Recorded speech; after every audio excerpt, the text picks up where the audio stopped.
Apple just held their developers conference yesterday, showcasing all the new changes for software that are expected to come in the fall of this year.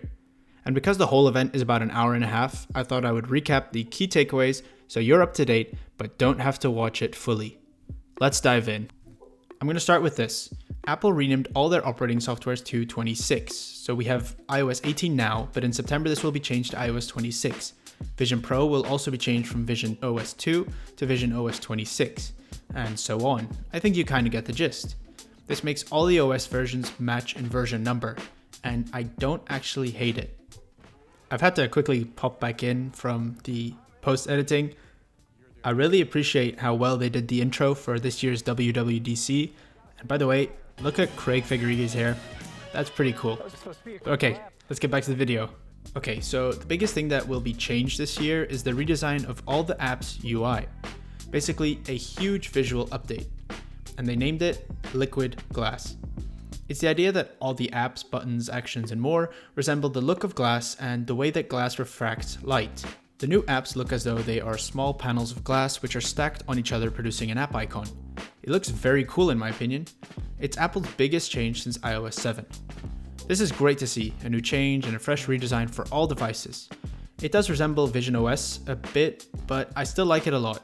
So here goes my attempt to describe the changes to the separate OSs as best as I can, starting with the familiar iOS. The biggest focus was obviously on the whole redesign with liquid glass, but Apple Intelligence was also mentioned quite a bit, stating that there will be more features released in the next year, so we might have to wait a bit longer. Through Apple Intelligence, you can now also use Live Translate, so you can translate messages or calls or even during FaceTime when you're talking to relatives or people who just don't speak the same language as you. It is obviously a response from Apple's end for Google's I/O showcase of Live Translate, but this could actually become very useful. Obviously, everyone wanted to know what would change about Siri. To keep it short, not much. This is exactly what they said. This work needed more time to reach our high-quality bar, and we look forward to sharing more about it in the coming year. Great. A bit of a bummer, because I was hoping for a bit more of an immediate, apparent change, but so be it. The home screen did get a fun visual change through the use of liquid glass, where the home screen adapts to the amount of notifications on the home screen. They did also add a function to make 2D images feel like 3D, so when you tilt your phone around, the image moves a bit, giving off a 3D effect. Maps also got a change where it can track different places you have been and keep these recorded, so if you ever want to see where you've been or head there again. Kinda useful, sure, but creepy a bit. Apple also showcased gaming on the new OSs, and primarily on the iPhone, so in the future you can play more games on your iPhone if you choose to do so. There were also some smaller changes, but nothing too serious that is actually worth mentioning. Now I'm going to shift focus to macOS. It got a new name, Tahoe, with the same redesign making it look fresh and new. The main focus, besides the design overhaul, was on continuity, so that live updates on your phone or Apple Watch also show on your Mac, so you can track flights or Uber Eats orders and stuff like that. Apple Intelligence did get integrated more into macOS, which I appreciate.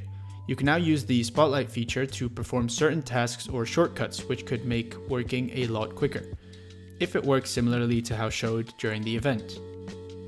iPadOS got similar changes to the iPhone, the redesign and all of that.